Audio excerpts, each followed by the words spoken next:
It's a way of getting you started. Day to day, that first draft of history, it happens right here. We're going to uplift you. We're going to send you out your way. We take you places, we teach you new things, and we make you feel like, you know, it's not all bad. People say to me, you always seem to be having a good time. And you know what? You're right. Your morning routine just got better. CBS Mornings, weekdays at 7.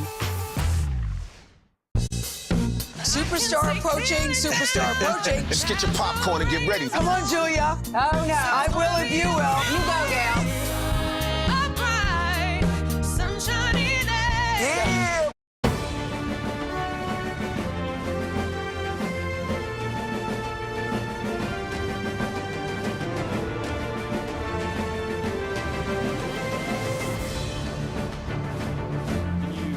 Yes or no, whether you have talked to Vladimir Putin since you stopped being president? Well, I don't comment on that, but I will tell you that if I did, it's a smart thing. It looks like this is going to be a record breaker for the first day of early voting. My first bill I will sponsor is to codify Roe. When former governor had an opportunity to stand up for the women of Maryland, he didn't. Hello, I'm Nancy Cordes in Washington. Welcome to America Decides. Former President Donald Trump is in the battleground state of Georgia tonight after meeting with the Economic Club of Chicago earlier today. Georgia kicked off early voting today with turnout already breaking records from last cycle. We're going to have a lot on that tonight.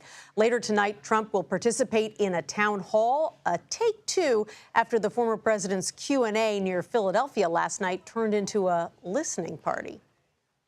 Go and vote. Let me hear that music, please. The songs played for more than 30 minutes after the event was paused for medical emergencies. Trump did not resume taking questions. Meanwhile, Vice President Kamala Harris is in Detroit. She stopped by an art gallery and is sitting down for an interview with radio host Charlamagne Tha God. It is the beginning of a busy week campaigning. Tomorrow, she sits down with Fox News for an extended interview.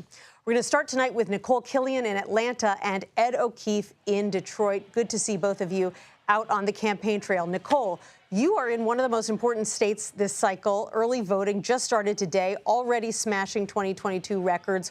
What are you seeing on the ground there? Yeah, well, we're seeing what we have seen over the past several years, having been down here during those midterms where we did see that record turnout. It really comes as no surprise that already on this first day of early voting, they have surpassed some of those daily records with well over 200,000 people casting their ballots. And of course, early voting here will stretch almost to Election Day. So we're talking a roughly two and a half week period that people will have here in the Peach State to get out and vote. But probably what was most interesting about what happened when we first got here on the ground, and as you know, Nancy, these types of things don't happen very often when you meet voters, but we coincidentally happened to meet two voters, one who voted for Vice President Kamala Harris, the other who voted for former President Donald Trump. They just happened to be standing in line together and spoke to us about their decisions. So you have a difference of opinion. Yeah, but that's okay. I mean, we're not fighting each other, but we both listened, and yeah, it was just odd that it happened to get one of each at the same time. Yeah. I don't dislike him because he chose Kamala, but that's the whole idea behind the American voting system. So again, one of them decided to support Vice President Harris, basically telling me that democracy was top of mind for him in the sense that he felt if the former president is reelected, that it would ultimately lead to chaos in this country. But then the other gentleman you heard from there countered, who's supporting former president, saying, well, he thinks that there will be chaos if Vice President Harris is elected. And the big issue for him was strictly immigration and the border. So as you heard there, even though they had differences of opinion, they were quite civil about it. And while they didn't know each other heading into the polls, it sounded like they could continue their discussion after voting today, so much so, maybe they'll sit down and have a beer later. Well, it is nice to see that they can disagree agreeably. Ed, you're in another critical state, Michigan. The vice president focusing in particular there on shoring up support among black men. How exactly is she doing that? Is she making any inroads? Nancy, good to be with you from Motor City. She's here this afternoon, having already stopped by a conversation with business owners and now sitting for an interview with Charlemagne the God, as you mentioned, the radio and talk show host. A critical exchange, potentially, because he's somebody who has been sort of on her side and critical of her in the past. And in this case, she's clearly trying to win over his support and that of his listeners who listen across the country. This comes as there is, if anything, at least more attention on ensuring that she's getting the support needed from black voters overall and black men in particular to turn out in the numbers they would have turned out 4 years ago for President Biden. While she enjoys roughly 87% overall support from black voters nationwide, which is on par with 4 years ago, if you look at the black gender gap, the number amongst black men is down. And you think to yourself, well, why does that matter? Well, it matters here in Detroit. It matters in Philadelphia. It matters in Milwaukee. It matters in metro and suburban Atlanta as well, because voters in those battleground states are black, are Latino, are white. But especially in these big cities in the Midwest, they can help shore up Democratic support. So you're seeing this extra attention put on them here today and for a few other days in Wisconsin and Pennsylvania tomorrow. We talked with an imam earlier today from Detroit, Mikhail Stewart Sadiq, who's someone we've spoken to before, that sort of helps us track black support for Harris here in Michigan. And we asked him to give us a sense why it is he thinks, or no, what we asked him is, what is it he thinks the vice president needs to be doing in order to shore up that support? Listen to this interesting answer. So, I mean, if she called or someone on her team called and said, what do I have to do to win Detroit? You would tell her, keep pushing back on the misbehavior of Netanyahu. He is almost trying to ruin American politics and his political proxies here. that sanctify his regime at all costs. I mean, that's just un-American. It's not at the interest of a robust American democracy to give people faith in our electoral process and even to benefit the American plurality. So they have to push against him. The imam's answer is telling, Nancy, because of course we've focused so much in the last year on Muslim American and Arab American support for President Biden, now Vice President Harris, in the wake of what's going on in the Middle East, because they make up such a sizable percentage of voters here in the Metro Detroit and Dearborn area, that he brought that up just hours after it was reported that the Biden administration is now telling Israel, you have 30 days to boost humanitarian aid to Gaza or you will see U.S. support held back. Immediately here in this battleground state where that issues matter more than any other, he was hearing it and he was saying, you need to be doing more of that, Madam Vice President, if you expect to find the votes you need. Right. Sounds like the White House is getting that message. Nicole, I want to turn to Trump's impromptu music session last night. Let's take a listen to some of it and then talk about it. Put on Pavarotti singing Ave Maria. Nice and loud. Turn it up louder. We want a little action here. Turn it up louder.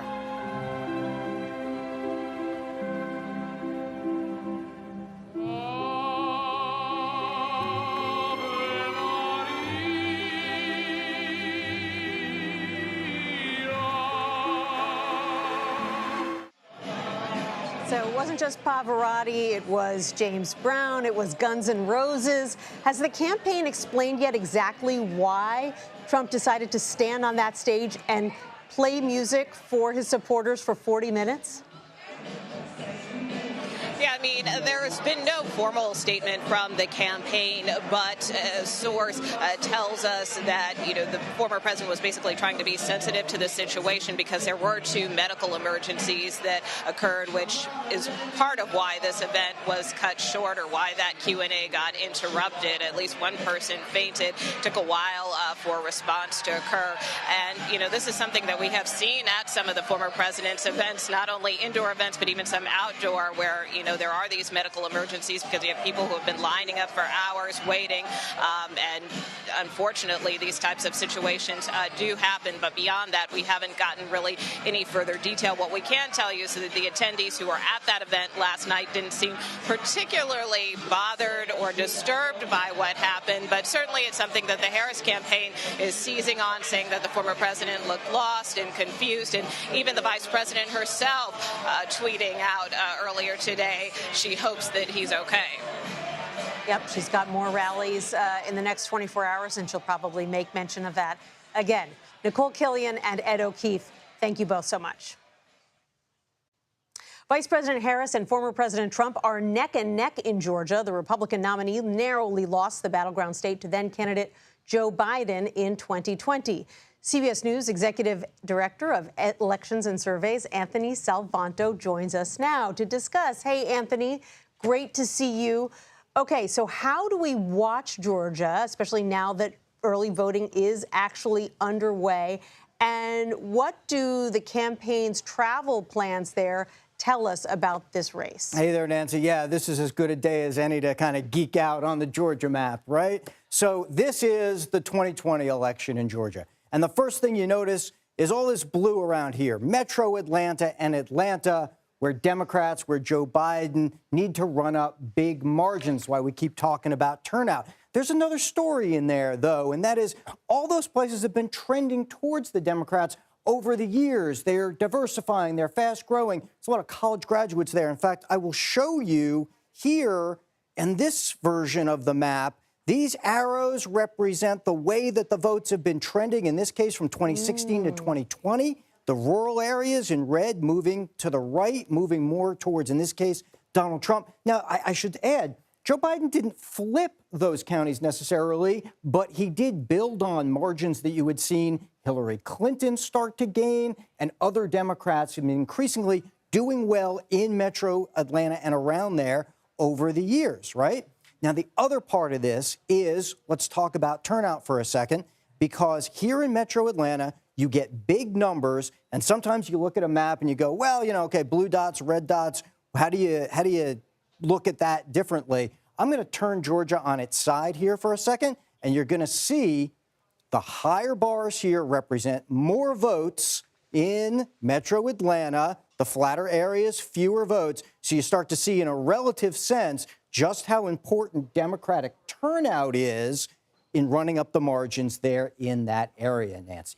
So are there particular areas of the state beyond Metro Atlanta that you are going to be watching over the next few weeks and on election night? I sure am, because what you also want to look at, besides Metro Atlanta, is this stretch all through here, get down through Augusta, even down here in Savannah, where you see the blue for Joe Biden, and then the outer ring of these Metro Atlanta suburbs. Let me show you this, because I'll show you an example of when Brian Kemp won in Georgia. Watch that closely, and you're going to see them turn a little bit lighter blue. And what that tells you is that if he can hold down those Democratic margins in those outer suburbs, and I'm talking about Trump in this case, if he can do that, then that's kind of a pattern like Brian Kemp had. That's a pattern for a Republican to win the state, Nancy.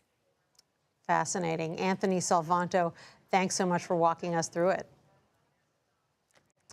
And speaking of Georgia, a judge in the state has ruled that officials there have to certify election results even if they claim to suspect voter fraud.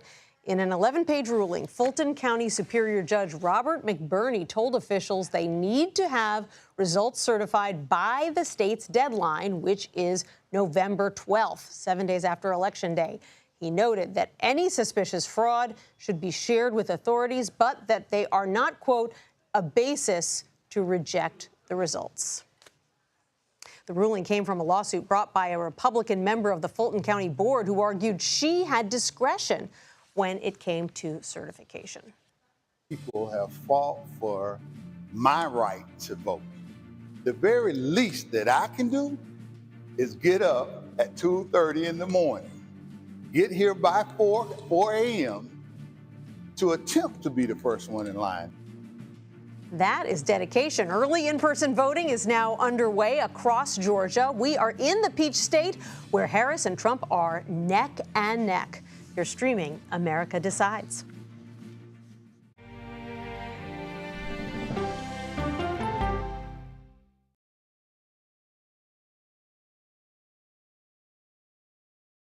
These are the stories 1, 2, 3, go!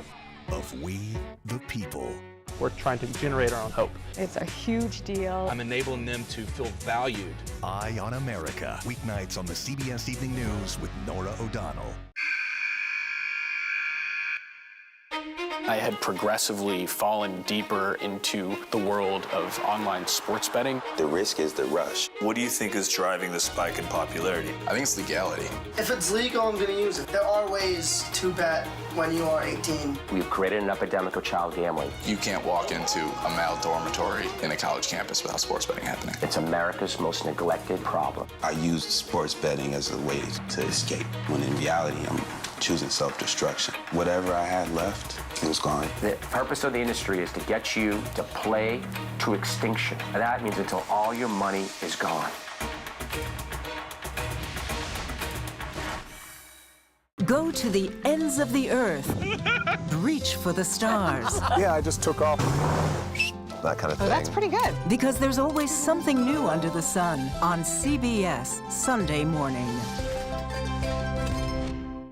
America Decides is your place for fact-based, unbiased reporting. At the White House, at the Capitol, on the campaign trail. What do you say to those in your party? Any cracks in the Republican Party? Our reporters and our anchors travel the country talking to voters like you about the issues that matter most. Immigration is really a factor right now that are going to be driving your decisions. What would you say to those who say, look, that's just democracy at work? Listening to you and bringing your voice into our coverage. I want a strong, proud America. Is democracy on the ballot in 2024? Let us help you decide. America Decides. Stream our expanded one-hour program Monday through Thursday at 5 p.m. Eastern. Exclusively on CBS News 24/7, the streaming home of CBS News. People with developmental disabilities were once sequestered by the hundreds of thousands in institutions. Many of our fellow citizens are suffering tremendously because lack of attention, lack of imagination, lack of adequate manpower. Disability activists have since torn down barriers blocking them from living at home or in the community. We conclude that Title II of the ADA requires states to provide community-based treatment for persons with mental disabilities. But of the 16,000 people who remain in state-operated institutions, half are in 5 states, and Illinois is one of them. I don't want to live in the institution. It makes me feel discriminated against. Do you think there are people living in institutions in Illinois that don't need to be living there? Yeah, because they're proving it as soon as they get out.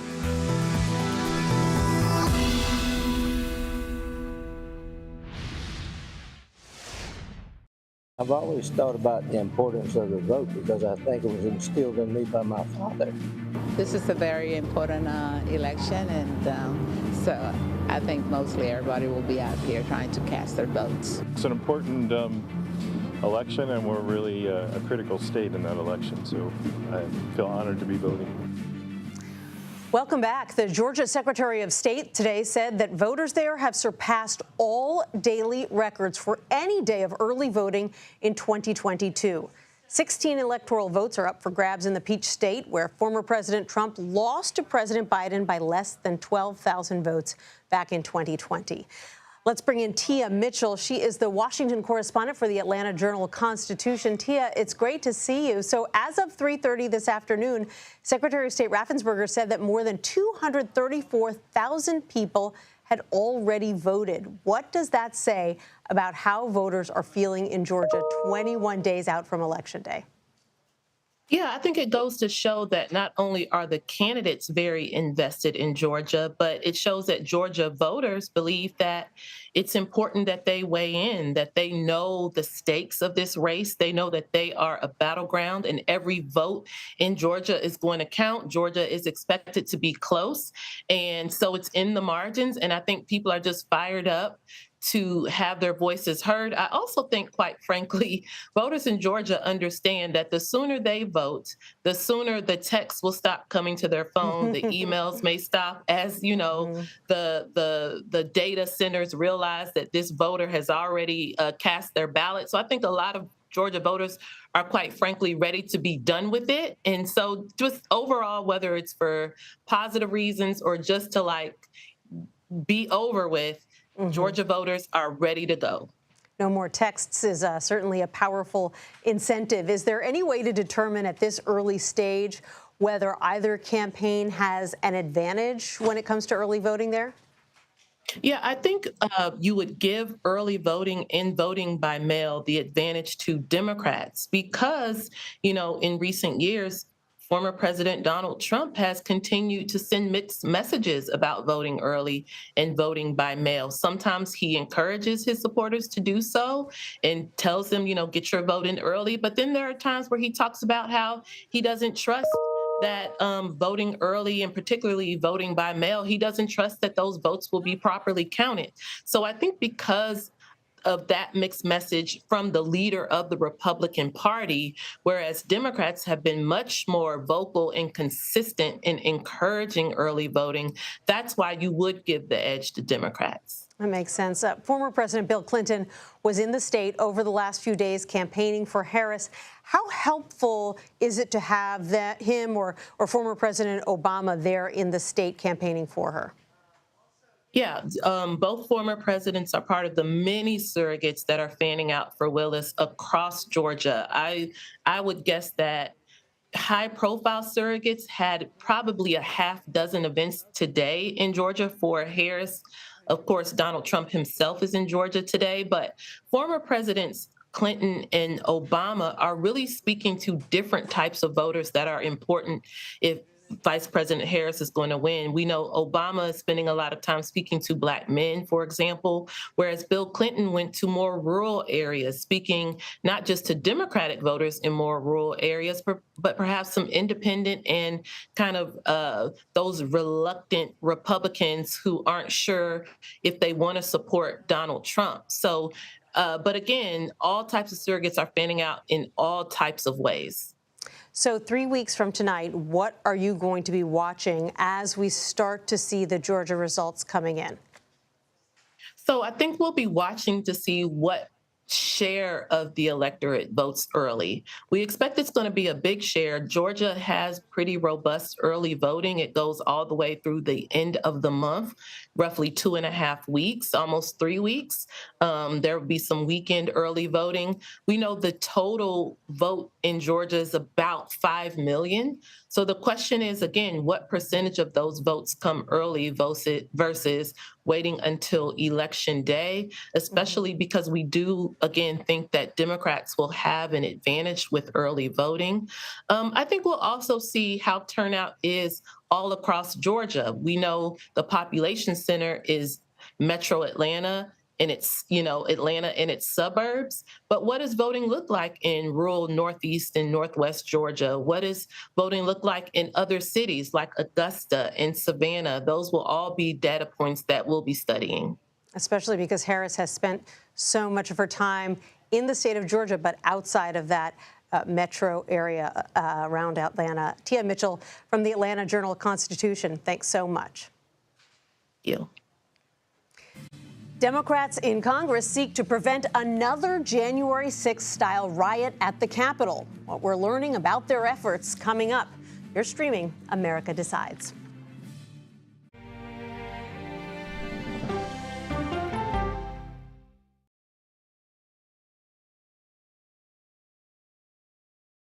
On Face the Nation, we try to have an informed conversation about the essential issues of the day. The way to learn is to listen to the answers and to ask follow-up questions. Why did you miss the moment? I'm not sure why they missed the moment. Listening to how someone explains themselves is so key to understanding their perspective. And that's why the face-to-face ones we have on Face the Nation are so important.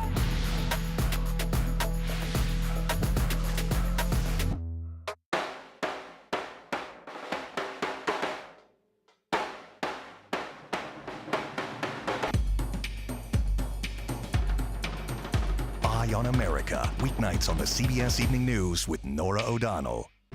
This case. It's like a screenplay, something straight out of Hollywood. But it's not fiction. It's 48 hours. Human remains found this week. 4 families shattered. There's no physical evidence. The mystery would haunt investigators for years. There's some questions that have to be asked and need to be answered. Like a John Grisham novel. A gripping true crime original. 48 hours. Now streaming on the free CBS News app. Let's do it! Let's go!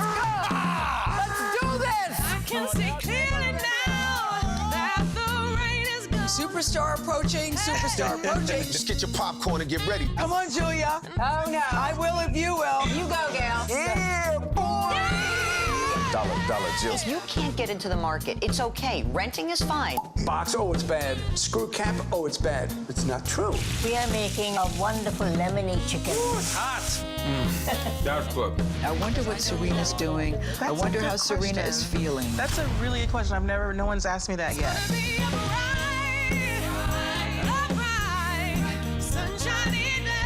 You're 70 years old? 70, yeah. I'm 21.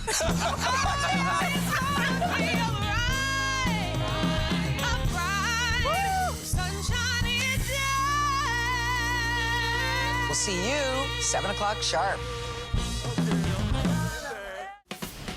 When you need your sports news all the time, We've got breaking news to bring to you. CBS Sports HQ gives you a snapshot of all the sports that matter to you.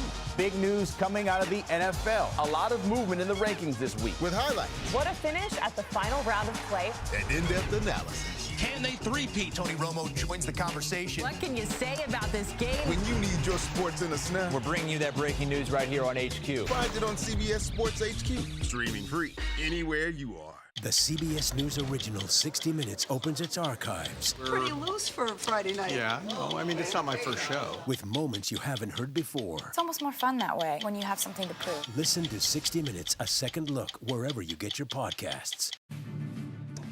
We have all seen images of the horrors that took place at the Capitol on January 6, 2021, and now Democrats in Congress are working to prevent history from repeating itself 4 years later.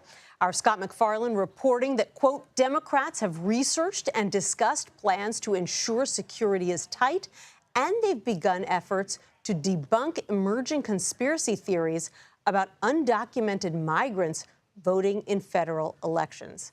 Scott MacFarlane is here now with more on his reporting. Scott, this is fascinating.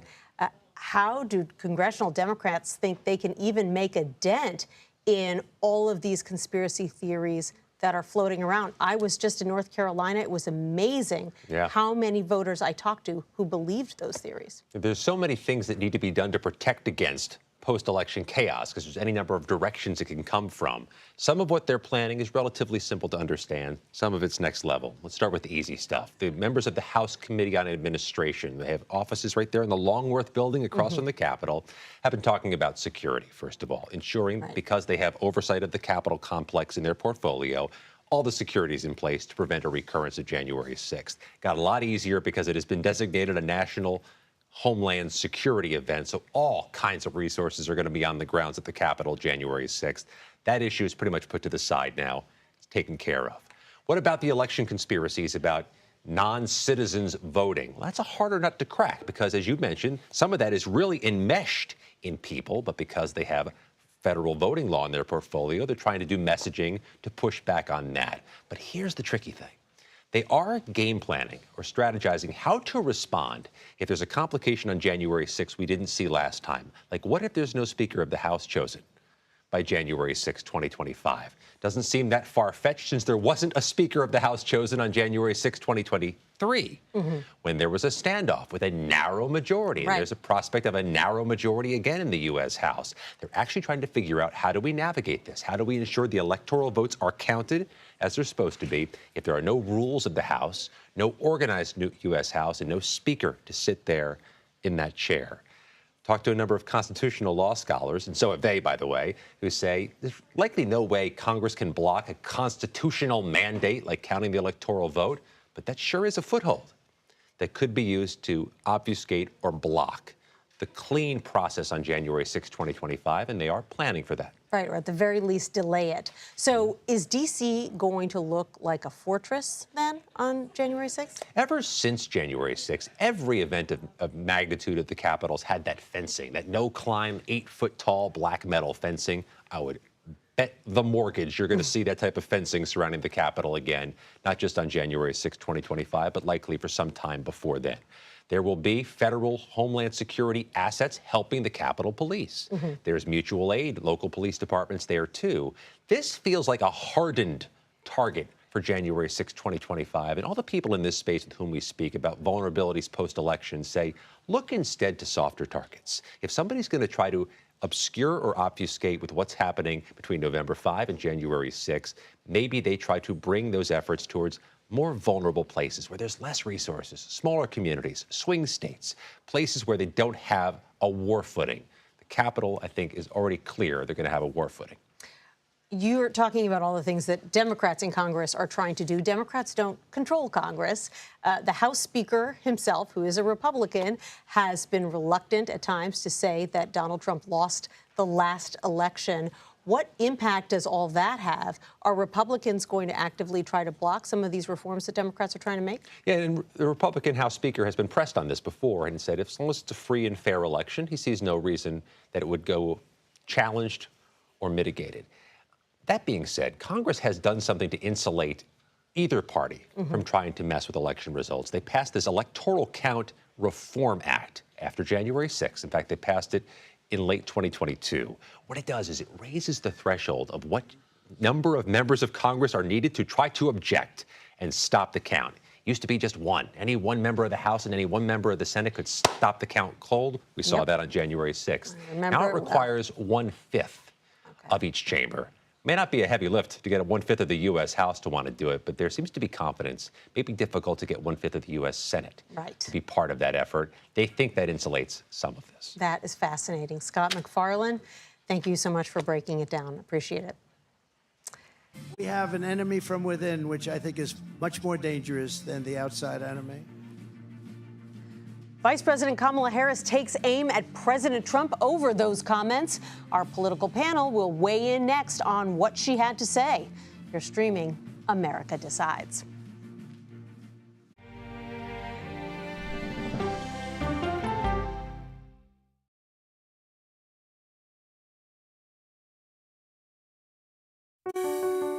Washington is the seat of power. National security, foreign policy, global economics, every story comes through Washington in some way. We bring some of the most powerful voices in America to the table. We don't just ask the questions, you have to go deeper. We try to understand what's at the heart of the issue we're talking about, to then come forward with solutions. Face the Nation on CBS. The justices ruled that Harvard and the University of North Carolina violated the Constitution. In the aftermath of the Supreme Court decision to end affirmative action in college admissions, uncertainty sets in for some students of color. Affirmative action really gave us an equal opportunity. CBS Reports explores the historic decision and what it means for those chasing an opportunity to change their lives. I knew that college was the ticket to break this cycle. The end of affirmative action, now streaming on the free CBS News app.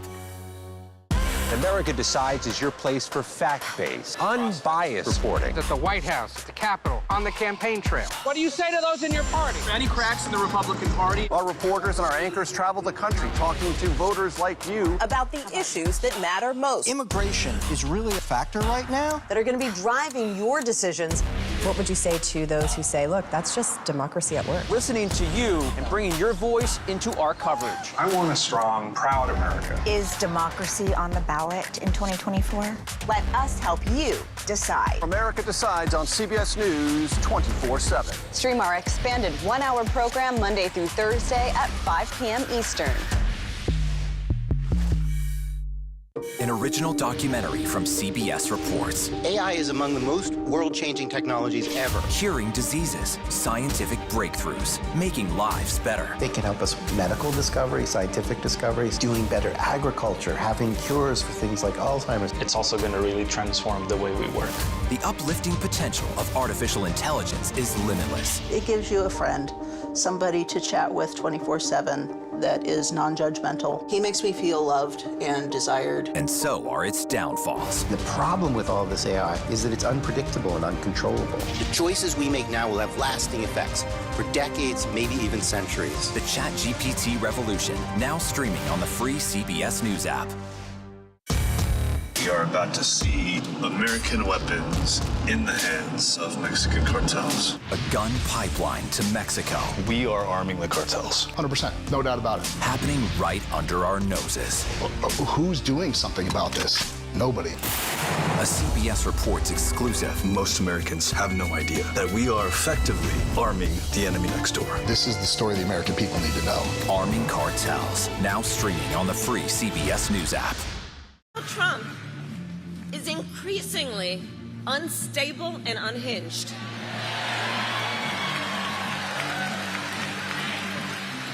And he is out for unchecked power. That's what he's looking for. That was Kamala Harris delivering one of her sharpest attacks yet on former President Trump during her rally in Erie, Pennsylvania. In amplifying her warnings of the dangers posed by a second Trump term, the vice president also played a short clip of the Republican presidential nominee repeatedly complaining about the, quote, enemy from within. Our political panel joins us now to discuss. Finn Gomez is our CBS News political director, and Adrian Carrasquillo is a national political reporter. Welcome to both of you. Finn, great to be here with you. What do you make of that new strategy of hers actually having a big screen at her rally and playing clips of Donald Trump? Is that designed to get under his skin?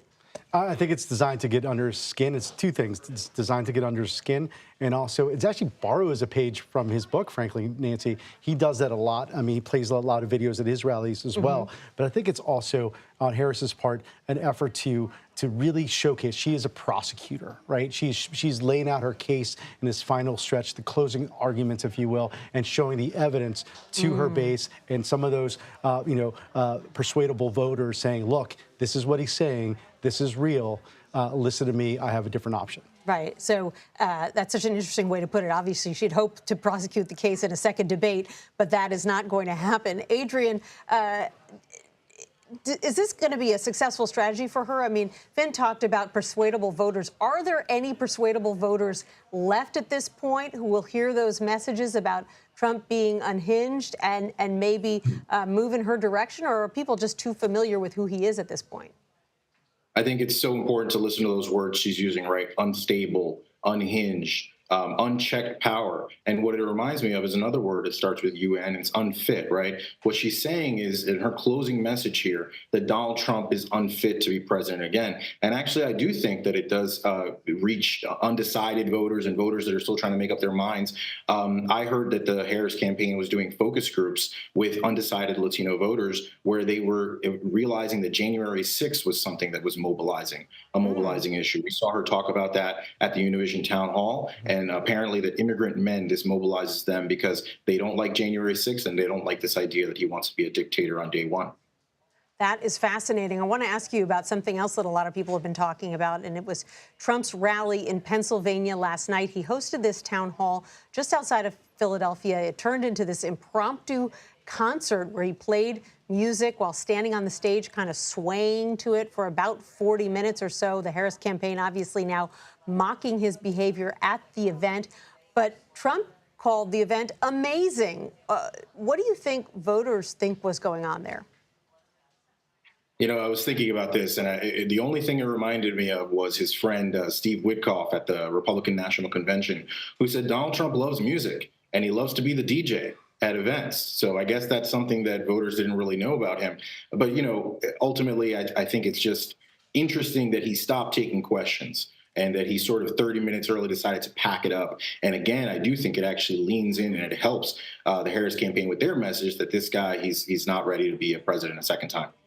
What are you hearing about that unusual moment on stage last night? Well, one, I think there should maybe be a dance-off now that we're 21 days out to the election. No, but in all seriousness, I think, Nancy, I think it allows for Vice President Harris to bring up the mental acuity argument again in this last stretch. There is that age difference. Again, we know about it because Donald Trump used to go after Joe Biden on it. And now, because of that age difference and her questions that kind of are similar to that Nikki Haley's arguments also during the primary, it's about mental acuity. And I think this, even though the Trump campaign is saying, look, there were some medical emergencies, you know, he was pausing to reflect that, to take time for that.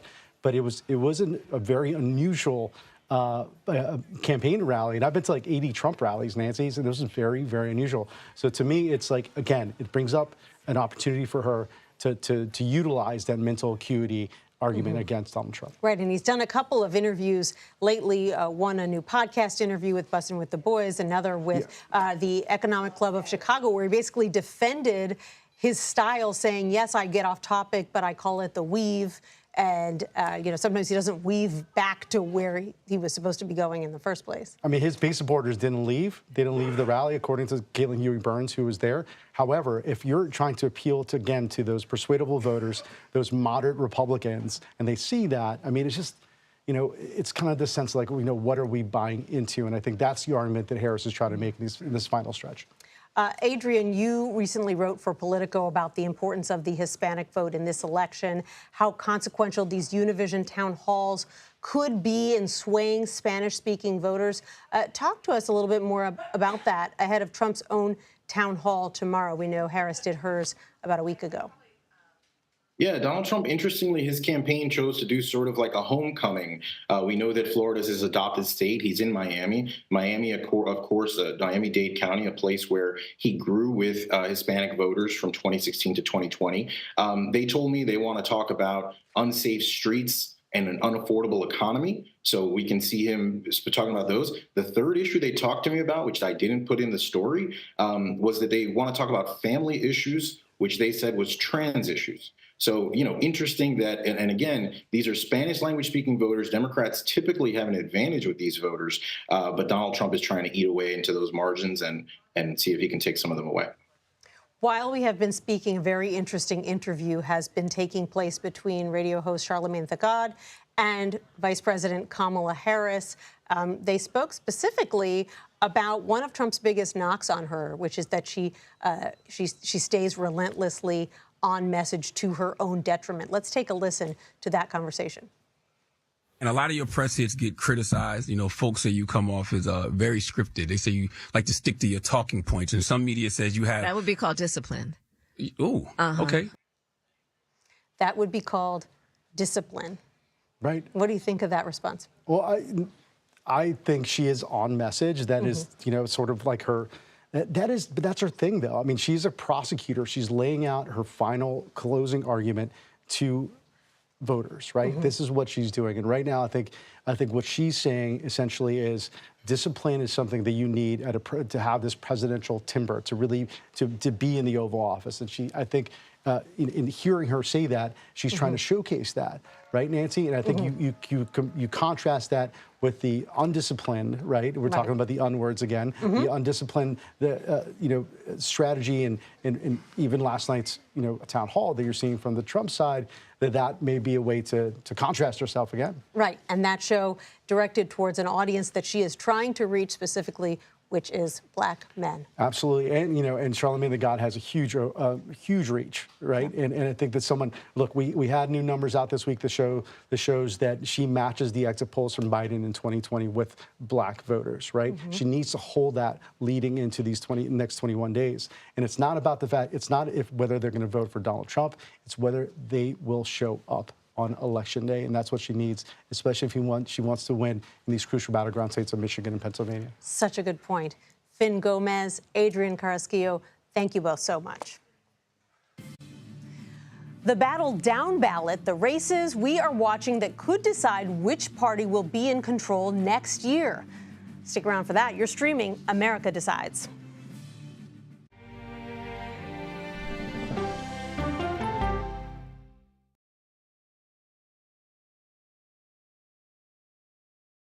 Go to the ends of the earth. Right now. We got something crazy. and reach for the stars. Here we are. Time. Yes, it's my comeback. Hey, this is pretty fun. But wait, there's more. Experience thought-provoking, Welcome to the idea of being a human being. innovative, and truly original reporting. Look through a telescope and go, wow. Because there's always something new under the sun on CBS Sunday morning. At this moment, terrorists could be plotting another attack. 9/11 triggered a counter-terrorist system that included a secret database. This person needs a closer look. A growing list of nearly 2 million people, including some Americans who say they're innocent. For 1 hour flight, I have to spend 6 hours to go and come back. CBS Reports explores the system, the people responsible for it, and those pushing for change. I'm not fighting against them. I'm fighting for them to do the right thing. The Watchlist, now streaming on the free CBS News app. Don't miss true crime anytime you want, anywhere you go. With the 48 Hours podcast. Real crimes, real lives, real justice. There's some questions that have to be asked and need to be answered. Listen to 48 Hours on Apple Podcasts. An original documentary from CBS Reports. Imagine yourself in Manhattan with no police, no army, no mayor. The people of Haiti stare down poverty, corruption, natural disasters, and violence.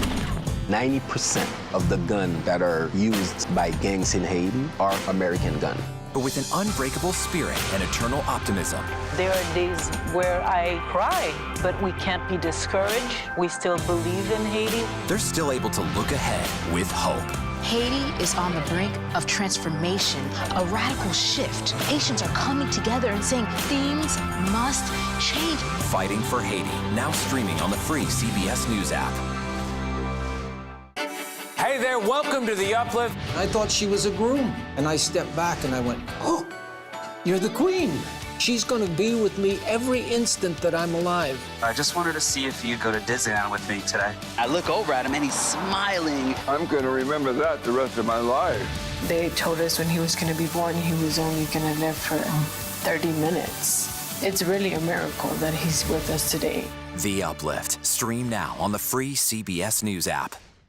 When you wake up in the morning, we want to be your go-to team. On our places, bright, shiny faces. I don't go to work in the morning. I go for coffee with my 2 good friends, and we talk about the world. Your morning routine just got better. CBS Mornings.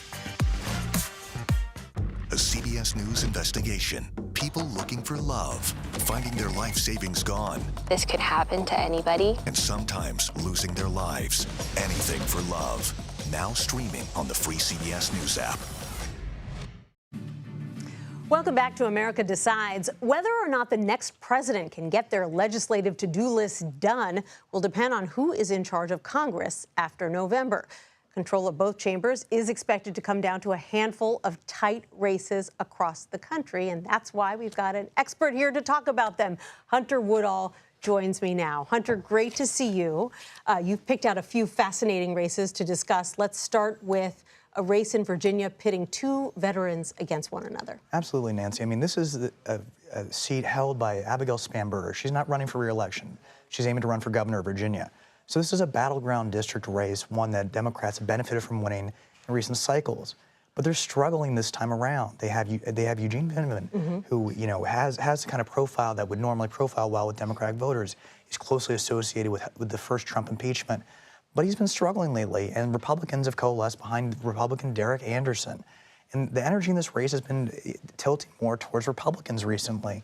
And at a time when Democrats are eager to win,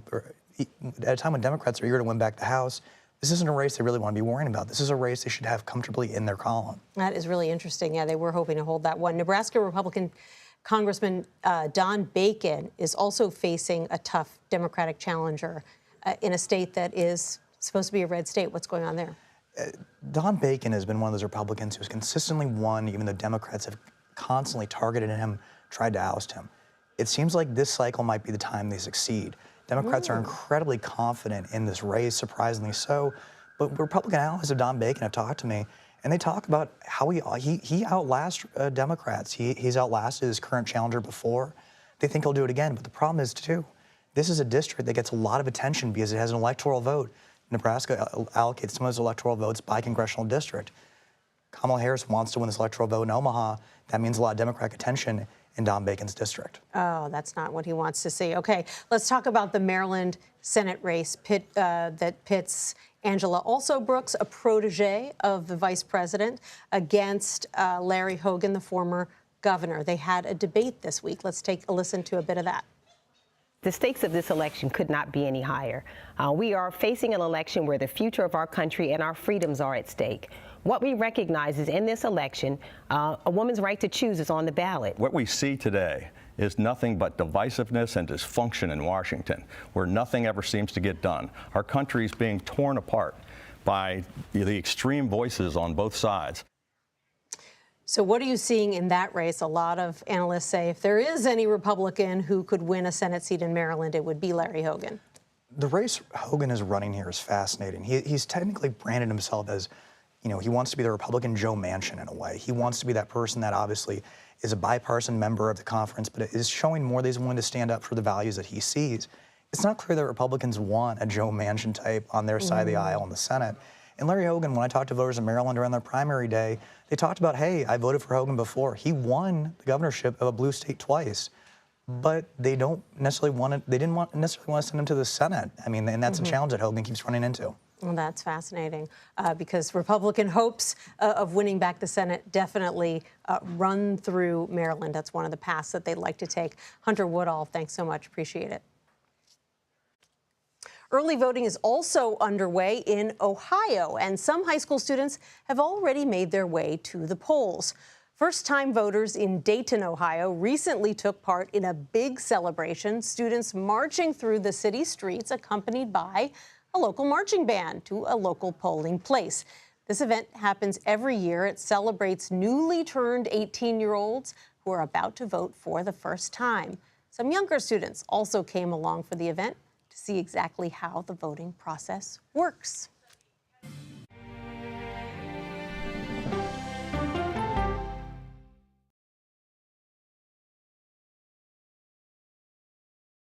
Okay, so let's just start at the beginning. Well, let me start with this. What is at stake here? What is the answer then? Do you know why? You want me to just keep going? Is that a good thing or a bad thing? Were there death threats? How is this possible? What's wrong with that argument? Are you saying they lied? Have you told the government that? Why won't you say the word crisis? You're not answering my question. This really Is that scary? Does that make sense? What do you mean? What does that mean in Did any of that make sense? What's your response? What happened? Why? It's time for the CBS News Original 60 Minutes, Sunday on CBS and streaming on Paramount+. There is no more room in our city. New York City is receiving record numbers of migrants. Today, we're going to have more than 500 adults and children come through that door. Tensions rise as shelters reach max capacity. We don't have to take care of them. CBS Reports goes inside a crisis cities and families are facing as they fight to survive. The United States still has that glimmer of hope for people to come here. Fighting for a future. Now streaming on the free CBS News app. An original documentary from CBS Reports. Since you started La Soup in 2014, do you have any sense as to how much food you've rescued from the landfill? We've rescued 4.5 million pounds. I can't even fathom how much food that is. And that's one little person in one little city in America. We're going to call this chicken piccata. We did 450 of these meals today. This is the exact dish that you and I are going to have. Yep. Oh, really good. Is it good? Mm-hmm. Having a plan of how to keep people fed should be in every single city. So if we eliminated food waste, could we eliminate hunger? Yes. Eating Trash, now streaming on the free CBS News app. America Decides is your place for fact-based, unbiased reporting. At the White House, at the Capitol, on the campaign trail. What do you say to those in your party? Any cracks in the Republican Party? Our reporters and our anchors travel the country talking to voters like you about the issues that matter most. Immigration is really a factor right now that are going to be driving your decisions. What would you say to those who say, look, that's just democracy at work? Listening to you and bringing your voice into our coverage. I want a strong, proud America. Is democracy on the ballot in 2024? Let us help you decide. America Decides on CBS News 24/7. Stream our expanded one-hour program Monday through Thursday at 5 p.m. Eastern. When people say who's first to get in the morning, that would be me. Morning news matters because it sets the tone for your day, and it's a way of getting you started. Day to day, that first draft of history, it happens right here. We're going to uplift you. We're going to send you out your way. We take you places, we teach you new things, and we make you feel like, it's not all bad. People say to me, you always seem to be having a good time. And you know what? You're right. Your morning routine just got better. CBS Mornings, weekdays at 7. How the elephant went from this to this, plus Ralph Macchio's Karate Kid all grown up. And what's in a name? The mysterious Banksy. Listen for the trumpet. This election season, many voters are casting their ballots in legislative districts that have been newly redrawn to account for population changes based on the 2020 census. In some states, the politicians who control the redrawing of congressional maps can change district lines in a way that maximizes their party's advantage. And for many of those who may not know, this process is called gerrymandering. Major Garrett is here to dig into this subject with us now. Gerrymandering, technically known as when the districts have all those squiggles and look very misshapen. They're either misshapen or they're drawn specifically for maximum partisan advantage. Sometimes neighborhoods don't have contiguous representation, meaning it's not all neighborhoods linked together. Lines are drawn. You have an urban area maybe several hundred miles away attached to an ex-urban area. Just because if you draw the lines that way, the party in power can maximize the votes most likely to keep it in power.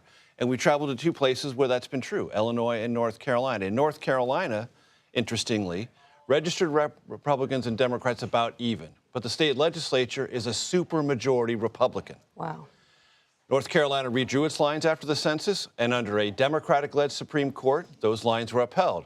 But then Republicans won control of the Supreme Court. They allowed the Republicans to redraw those lines, and we went to figure out what happens on the ground when those lines are redrawn. We met a woman named Kate Barr. She's a Democrat running in a redrawn state Senate district in North Carolina. She has no chance of winning, and that's the point. Let's listen to Kate Barr. North Carolina's voting maps have been drawn to ensure that, at least in this case, the Republican Party will keep their power almost no matter what. And I'm running to call them out, even though I can't win. How much of a no chance is there, statistically? I think I'm supposed to lose by 27%. So it's like the Mount Everest plus of a political gerrymander. The Mount Everest of political gerrymander. You didn't see her full shirt, but it says, Kate Barr, I can't win. She hands out bracelets that say, I can't win. When she knocks on doors and canvasses, she says, I can't win this race, but I want to talk to you about why I can't win this race to illustrate the point. We also went to Illinois. Met a guy named Rodney Davis, served in Congress for 10 years from a relatively swing district. Illinois Democrats redrew the maps after the census, drew him out of his district, and he's lost a career in Congress because of it, because he couldn't compete in a neighboring district which was much more Republican, much more Trumpian. And what happens, Nancy, is if you've been a congressman or a legislator from a swing district and you suddenly have to run in a deeply red or deeply blue district, your habit of compromising, which is what you have to do to please a 50-50 district, becomes a huge liability. It was for Rodney Davis, and he lost his seat in Congress. And not only does it hurt the party that is in the minority in any given state, but it also hurts the voters because these seats are drawn in such a way that they are safe for one party or the other, and they have less of an incentive to do what the voters there want them to do. And the voters feel almost disenfranchised from the jump. Like, there's no competition here. Nobody asks for our opinion about anything because they don't have to. When there's no competition, it's a layover race. And when it's a layover race, all you have to do is make sure your primary voters are pleased, not the broader electorate. And so how prevalent is this? How many states have maps that indicate that gerrymandering is the law of the land? About 10 or 12, and it varies. Oftentimes, if you have a one-party state, meaning the Democratic or Republican governor and the legislature all the same, these things tend to intensify. But North Carolina is an example where you have a Democratic governor, but that Republican legislature. So even though power is divided at the top, the Republican legislature redrew the lines to favor the GOP. And how will this affect 2024? I mean, Congress is so evenly split right now. Are there states where gerrymandering could have an impact on the control of the House? Let's go back to North Carolina. It redrew its map, as I mentioned, after the 2020 census. Then that map was reassessed by a new Supreme Court, led by Republicans. Before the Republicans reassessed that North Carolina map, the congressional delegation from North Carolina was 7-7. 7 Republicans, 7 Democrats. After this election, Nancy, it could be 11-3. 11 Republicans, 3 Democrats. Wow. That could have a major impact. That could have a significant impact. Major Garrett, thanks so much. Looking forward to seeing your piece on the CBS Evening News tonight. Thanks, Nancy. And you can watch that full Eye on America piece on the CBS Evening News with Norah O'Donnell. It airs tonight on CBS News 24/7 at 10 and 11:30 Eastern. And finally, we hit pause on politics in Washington for a little positivity. An unbearably cute pair of pandas catching the attention of everyone here in the nation's capital. The FedEx cargo plane dubbed Panda Express, carrying Bao Li and Qing Bao, touched down in D.C. just before 10 o'clock this morning. Pandemonium ensuing as local news went wall to wall, covering the 3-year-old furry diplomat's trip from Dulles Airport to the Smithsonian National Zoo. It was like a presidential motorcade. This is the first time in 24 years that D.C. has welcomed a new set of pandas. The endangered animals will be quarantined for at least 30 days, so you'll have to bear waiting a little bit longer to meet the zoo's newest residents. They are not expected to make their public debut until January 24th. That's unbearable. Well, that does it for today. We'll be back with another edition of America Decides tomorrow at 5 p.m. Eastern. The Daily Report with John Dickerson starts right now.